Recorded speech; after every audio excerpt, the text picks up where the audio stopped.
are continuing our Sarah Dessen marathon with Someone Like You. I will say, pleasantly surprised. I didn't think I was gonna like this one as much because I really disliked That Summer. It was not the most impressive debut novel, but I'm glad it was her debut because then we got 13 other books of varying levels of awesomeness.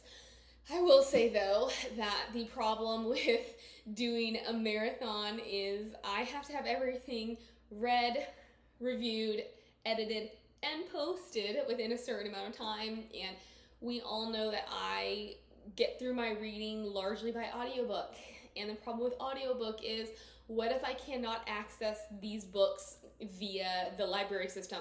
What if I don't want to buy them? I'm not looking forward to Dreamland, so why am I going to invest in the audiobook? Anyways, I'm getting there. I hope everything is on time, but I appreciate your grace. Let's jump into Someone Like You.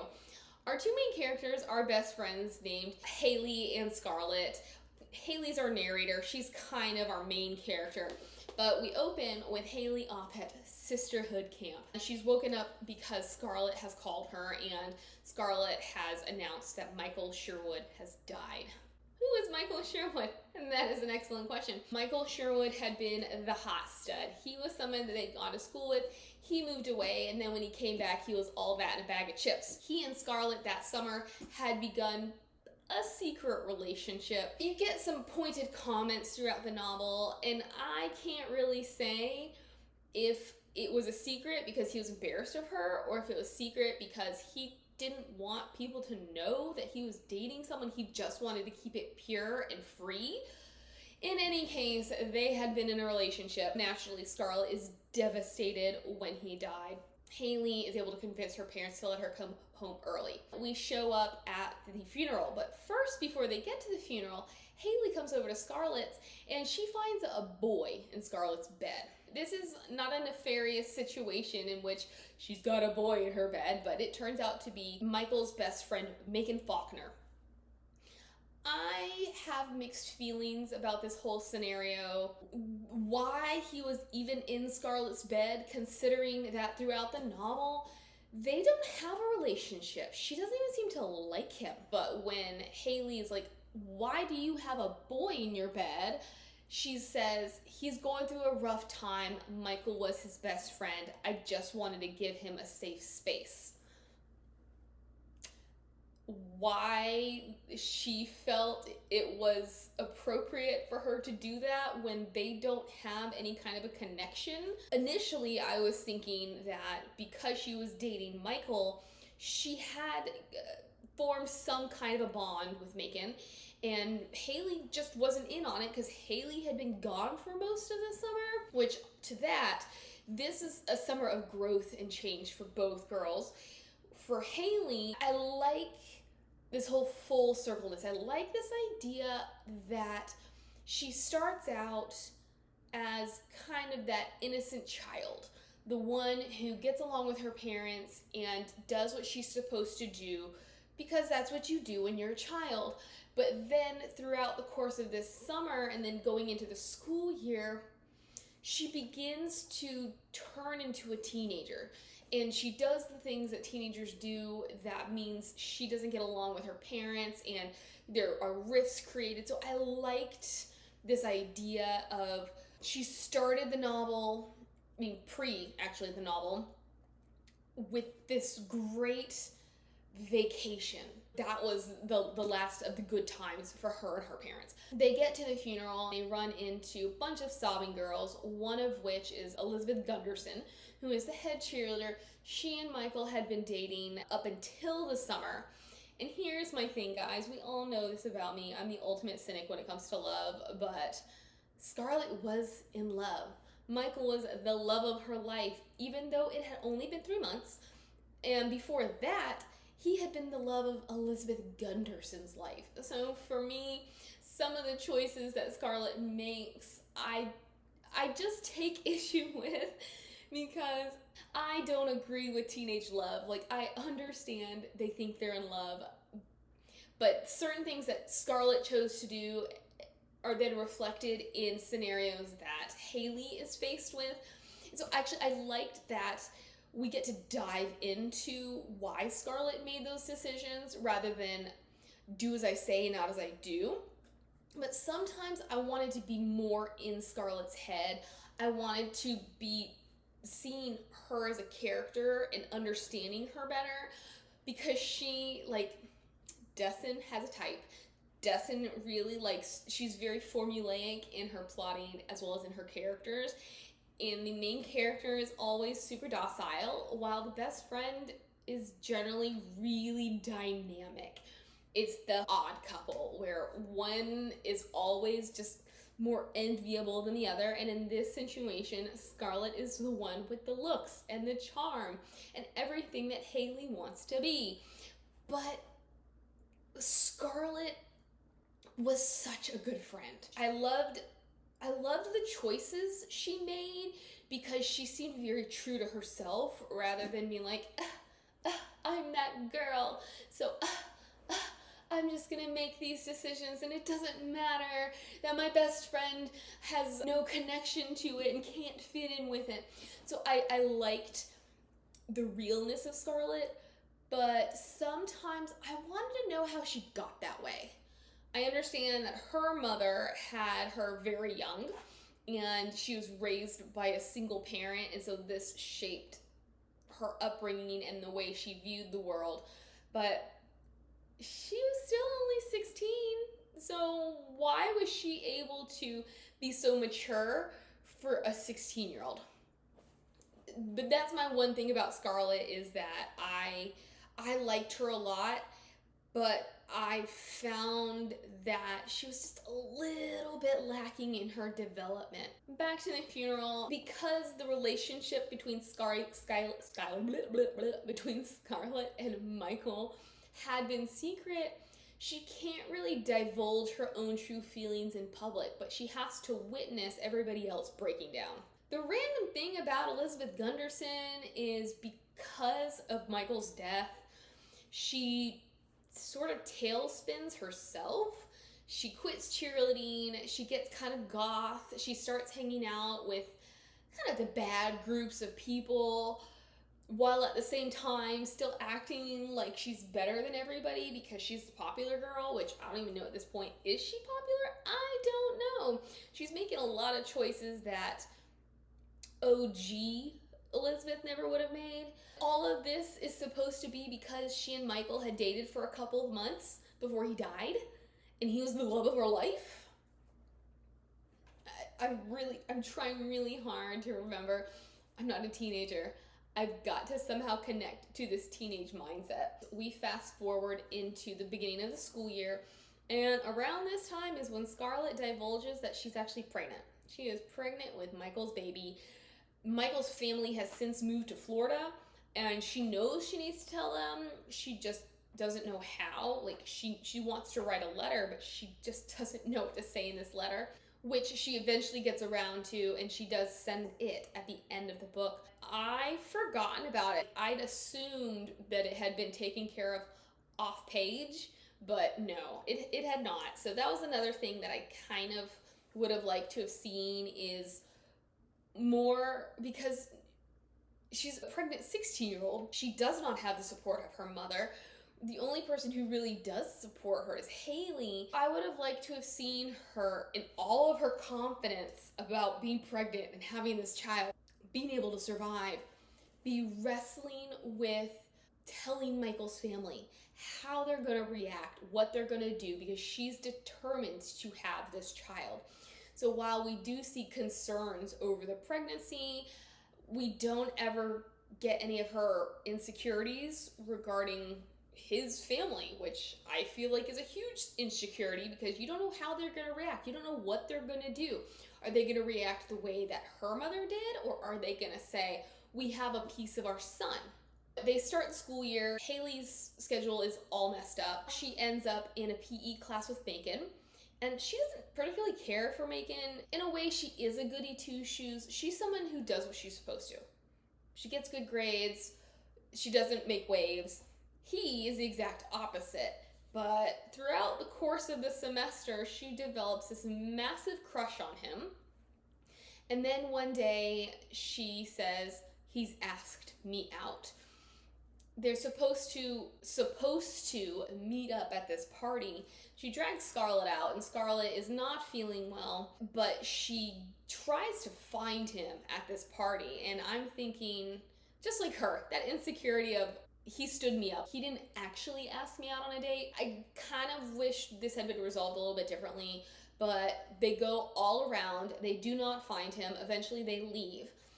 They're hanging out at Scarlett's, and Halley, because they live across the street from each other, Halley sees him throwing rocks at her window.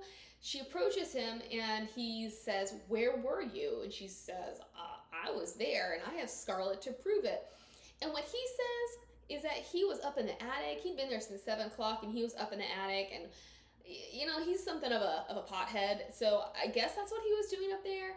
But at the same time, I was hoping that this was a lie. I just don't know what was so appealing about him. I feel like that would have been a very reasonable thing for him to have said. He didn't actually show up because he's not that reliable, but because she looked for him and she had someone to prove it, he had to give her some excuse. And I would have liked for her to have discovered this lie at some point and then something to have been made out of it, but I guess he actually was there in the attic, and she just says, "Oh, well, I didn't look there." And he asks her, "Why not?" She's like, "Well, why would I?" Exactly. Like, why would you be somewhere that nobody's gonna look? This is a house party. Why are people thinking about going in the attic? With this relationship with Macon comes the beginnings of her drifting away from her parents. Macon is not a straight shooter. I did like in the beginning how he was very enigmatic. And so I liked the guessing game that I was put through of how does he feel about her? What's going on here? Because he's one of those guys that he didn't come to school very often, and he never really talked to her about what was going on in his life. So we're in this relationship where and I feel like it's a very typical relationship where the female is so much more invested than the guy is. So we're in this relationship where obviously she's in it to win it, and he seems detached where he likes her enough, but he has this whole thing going on that he doesn't want her to be a part of.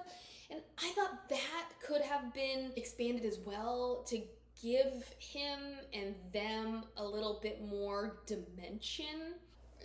Again, we have Dessen's favorite stereotype, which is the overbearing, non-empathetic mother figure. For some reason, her parents have decided she's lived the good life too old. She needs to take on more responsibility, and part of that is she has to mow their lawn. Apparently their lawn is the thing of nightmares, yet she's got to do it. Her dad takes pride in the fact that he can handle their yard. She had mentioned to Macon that she has to mow this lawn, and he shows up the next day with this behemoth of a lawnmower. I don't know if he actually works for the mowing company that he wore the hat for, because his mom is actually quite wealthy. But as I said, he's an enigma.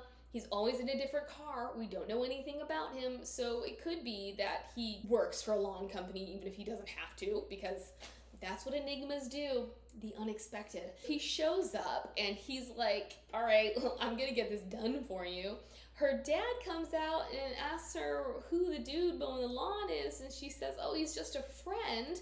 The dad, because he's all about his mower and he's all about outdoor tools, is enamored with Macon's mower. So they're like chatting it up, and then the mom comes out and she is livid that Macon would have mowed the grass for Halley, like Halley had anything to do with it. She had started mowing the grass when Macon showed up. His mower was such a beast that he got it done in a snap of the fingers.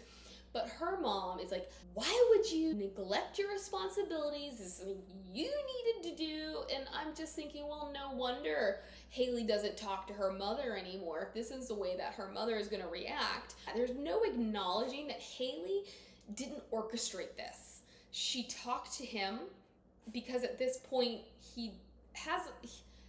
he likes her enough to do this for her that her parents would just be like, okay, next time, do it yourself. We're so glad that your friend, we're just getting these glimpses of stereotype mom number 8,000,005. Eventually they iron things out, but the thing that Sarah does is that she doesn't develop her parental figures for the most part, particularly the mothers. I wanted more. I don't get it with most of these mother figures because they're behaving this way just to become an antagonist. At what point? Because Halley hasn't really done anything. Nothing to make her mother this irritable with her. So why is the mom automatically reacting this way? Obviously from there it only gets worse, but why don't we get anything about why the mother speaks to Halley and treats Halley in these ways? Once Halley really starts acting out, totally get it. But it was very frustrating, and all I wanted was some more dimension from this mother so that I could say, but Halley, listen to your mother. Rather, it felt like the mother was really oppressive and the dad could care less. So the mother was controlling and just getting in the middle of things, where taking a step back, I see she's trying to protect her daughter. But we don't get that. We just get, oh, the mom doesn't like this. This is not what she wants, so this is the way she's gonna behave. Scarlett's pregnancy is revealed, or Scarlett tells Halley about her pregnancy. Halley then tells Scarlett, you gotta tell your mama. Marion, as I said, had been a teenage mother herself, and she was none too pleased about the fact that her daughter is pregnant. She arranges for Scarlett to have an abortion. Halley's mom is so nosy because Halley usually gets rides to school with Scarlett. When she sees Marion and Scarlett a couple cars ahead of them, she's like, I thought you said Scarlett wasn't going to school. Well, just because Scarlett is in a car doesn't mean that she's going to school. And like, why does it matter to you? She's with her mother. Rationale says she's going somewhere that her mother needs her to go. Is that your business? Because I don't think she's that friendly with Marion. Halley says, yeah, she has an appointment. Well, what kind of an appointment does she have? These are the kind of reactions we're getting from this mom where I'm like, lady, chill. Scarlett gets to the clinic. She convinces Marion to leave. Then she calls Scarlett at school, pretending to be her mother. Scarlett leaves, and she gets Macon to take her to the clinic. They then play hooky from school, only for Halley to get home, and her mom knows everything because she had seen her out and about in town. She has also told Marion, so Marion knows that Scarlett didn't have this abortion. Halley is in big doo-doo, and this is also when her mom starts questioning her about Macon. Well, who's that boy you were with?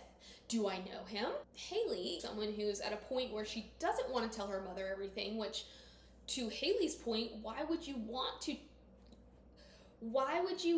confide in your mother when your mother is going to hold everything over your head? Great point, Halley. Great point. So Halley is grounded, but she can see that Marion and Scarlett are going at it. Marion calls Halley's mom because she's a therapist, which I guess explains a lot as to why she's always up in Halley's business. Halley's mom goes over there and ameliorates the situation. She helps them come to a middle ground in which Scarlett can keep the baby, but she has got to be open to adoption. Spoiler, she's not going to go the adoption route. I liked seeing this dynamic between her and her mom because her mom is perpetuating the cycle, which every teenage mother, I'm sure, would like her daughter to have a chance at life versus having to take care of a baby before you're ready. I liked how Marion is kind of having to face her own choices and consequences, except that Scarlett has made a decision, and then she has made a decision because of that decision, and that they're gonna have to come and see eye to eye. Halley's mom comes home and she's like, why didn't you tell me that Scarlett was pregnant? And Halley says, because she didn't want me to. which that's a debate. Do you or do you not divulge that kind of information to your mother? In this case, I probably wouldn't have told my mother either, because if that's how her mother's gonna react, no. Besides, it's really not Halley's place to tell. That's Scarlett's decision. I know what my mom would say. I know what Halley's mom thinks, but in the end, Halley's not pregnant. Why does her mother need to know that Scarlett is pregnant until Scarlett has made a decision about what she's gonna do? Halley officially begins to date Macon. She does receive warnings from a couple of girls, but she's like, I'm not gonna listen to this. I'm gonna do what I want. You don't know me, you don't know Macon, you don't know our relationship. But of course, all of this is foreshadowing. Her dating Macon creates tension with her mother because her mother doesn't like Macon.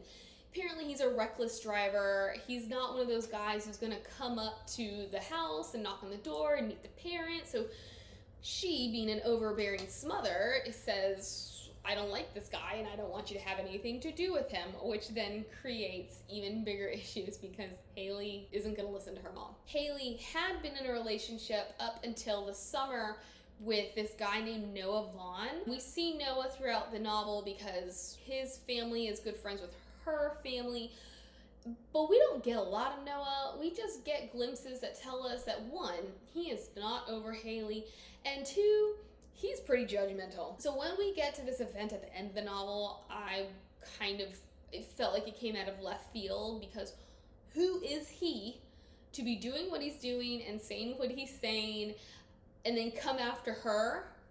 Anyways, we'll get there.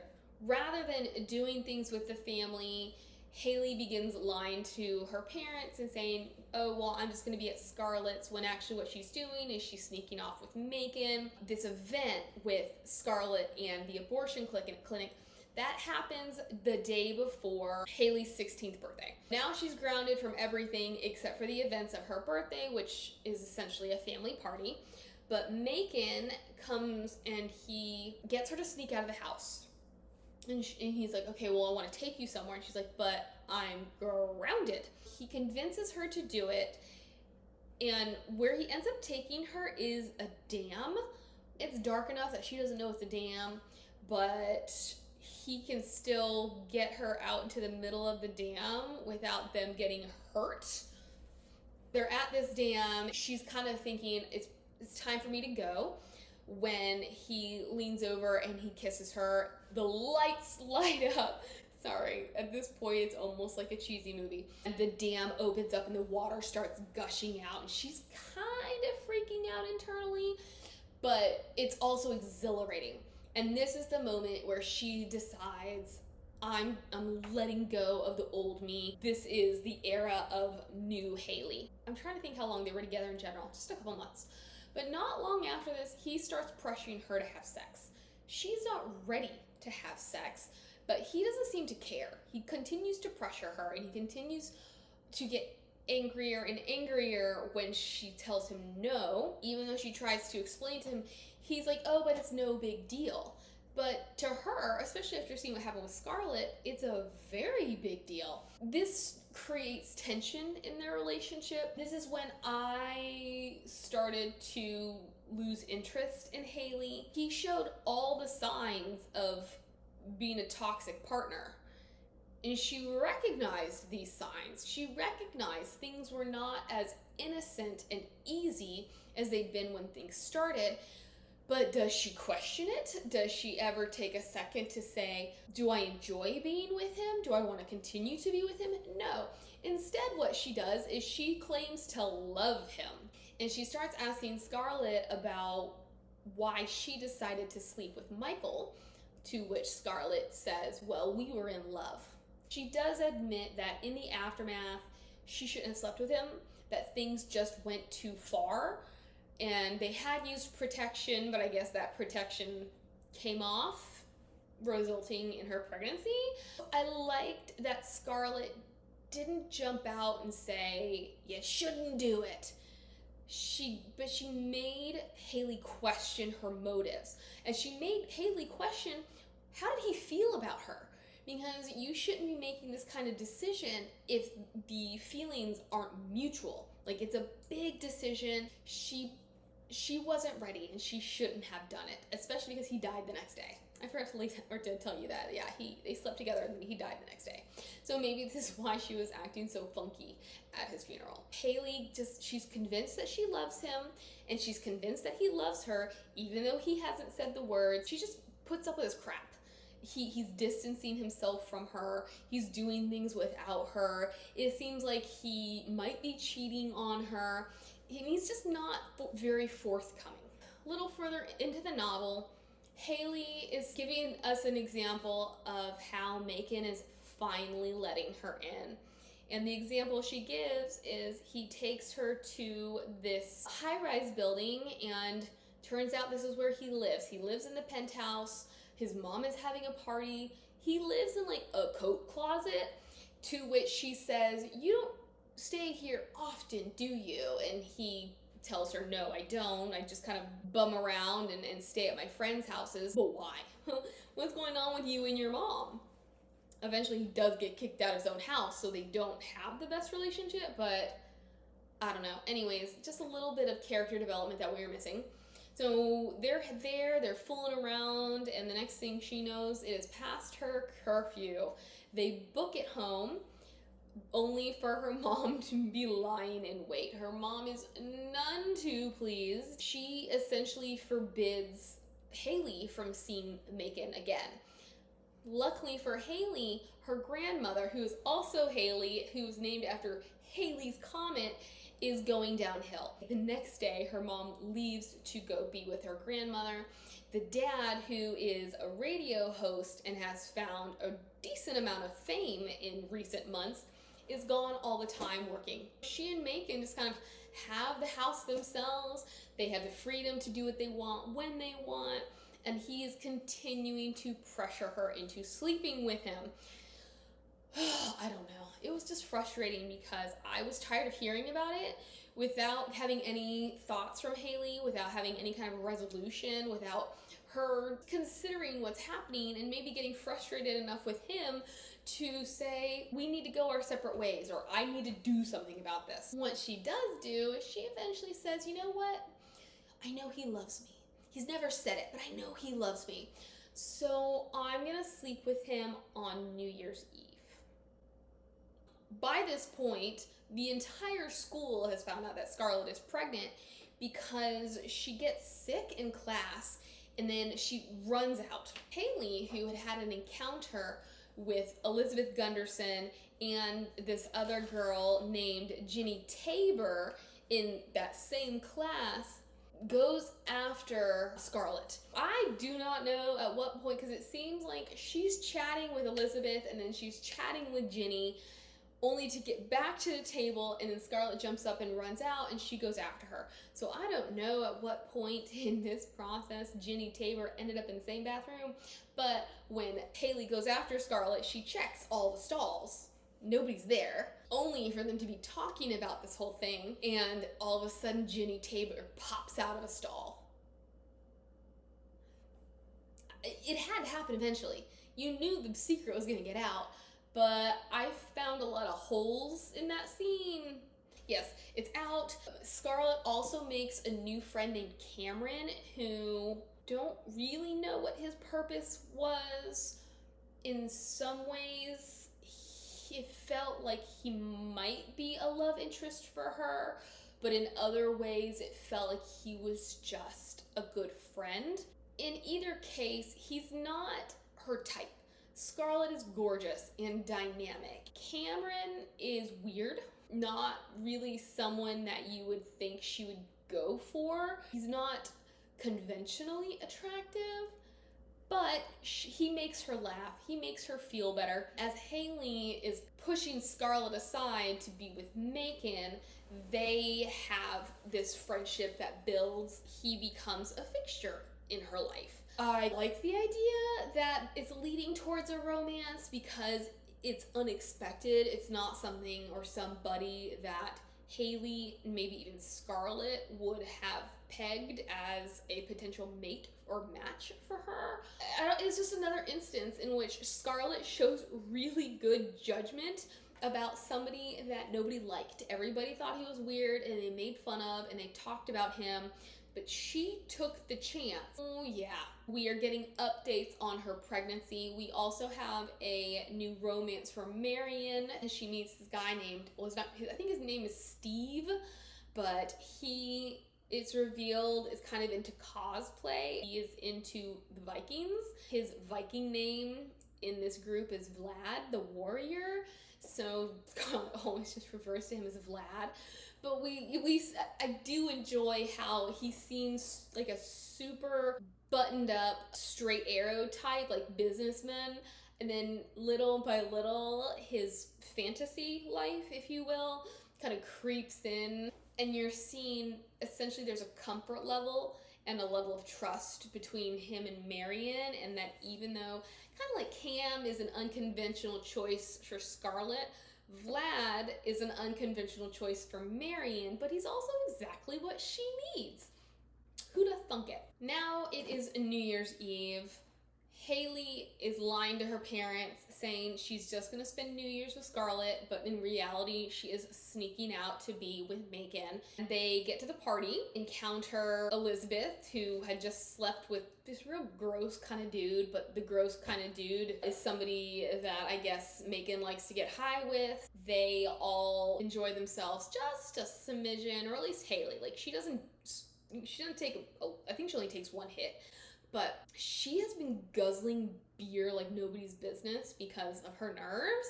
So that combined with smoking and then just all the thoughts in her head and her still uncertainty about making this decision, she ends up not feeling well. She's like, Megan, I'm sorry, I can't do it. She runs out and she gets sick.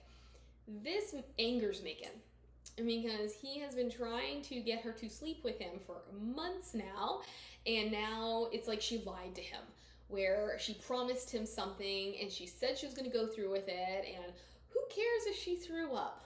Like, she promised him something. As I said, he is something of a reckless driver. In his anger, he is not being very safe. They end up getting into a car accident, which sends her to the hospital with minor injuries, but Megan never shows up. One night, Megan shows up at her house and she decides, he's been coming after her. He's been trying to get in touch with her, but this was a moment for her where she saw the truth for what it was, and she decided, I don't want anything to do with him. Like, he was not there when I needed him, even though he was the whole reason she was in that situation. So finally she says, I'm gonna put this to bed. She breaks it off. She officially says, I don't care what you have to say, I'm done. When she comes back to her room, it's almost like her mom was there waiting, and she flicks on that light. She's like, you saw him, can't believe you, blah, blah, blah, blah, blah. And finally, Halley says, why don't you just let me talk? You have all these assumptions about me, but you never let me talk. And the mom is like, that's not true. And of course, it's true. And that's sinking in. And the mom's like, I think she's got a point. Halley explains the situation, and her mom's like, okay, well, glad for that, and sorry about this. Their relationship begins to improve. Haley's not entirely over Megan. He does end up start dating Elizabeth, which sends her into a tailspin, which I kind of liked, because even though she recognized the truth of the situation, that doesn't mean that her broken heart isn't still gonna be broken. I kind of liked the fact that he got with Elizabeth, because one, this is somebody that Halley had always thought was somebody he should have gone for anyways. Like, she's all these insecurities, and she can't understand why he would like her when he should be with someone more like Elizabeth Gunderson. And this was a great moment where Scarlett was like, why not? You're a great person. These are those things that endeared me to Scarlett, because even though she could have been really superficial, she wasn't. She was a true friend, and I appreciated that in this novel, especially because she was the one who needed a true friend, which Halley was. Halley was always there for her. She was that partner that Michael should have been, and so I loved their dynamic. I think that was Possibly what made me like this book so much was their friendship. When prom rolls around, Scarlett, it's kind of her last hurrah. All these things that she can be a normal teenager for before the baby comes. She plans to go to prom with Cam, which leaves Halley needing a date. She ends up going with Noah. So now we're at that point where I was alluding to earlier, where he is scarfing pizza, but apparently Noah had been drinking to some capacity or at some point in time. When they get in the car, it is very obvious that he is drunk, which is where my issue comes in. We don't know Noah. We can tell that he's not entirely happy with her relationship with Macon, but we don't know if that's because he was spurned and he's jealous, or just because he doesn't agree with the choices she's making. We don't know. But now that we're at the prom, he's throwing all these accusations at her, telling her she's changed, she shouldn't have been with Macon, and that he can't believe she would choose Macon over him, and this and that and the other. So he ends up ripping her dress, and it like takes out a swath of fabric. So now it's wide open in the back, and she needs a bobby pin. She needs something in order to tie her dress back together.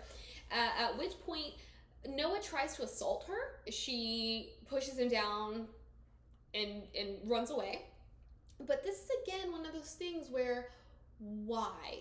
Why is he behaving this way? I would have liked to have seen a little bit more Noah before he's all of a sudden a drunk who is being extremely hypocritical towards her the first time that he ever opens his mouth. She has noticed that Macon and Elizabeth are there, but they don't look like they're having a good time.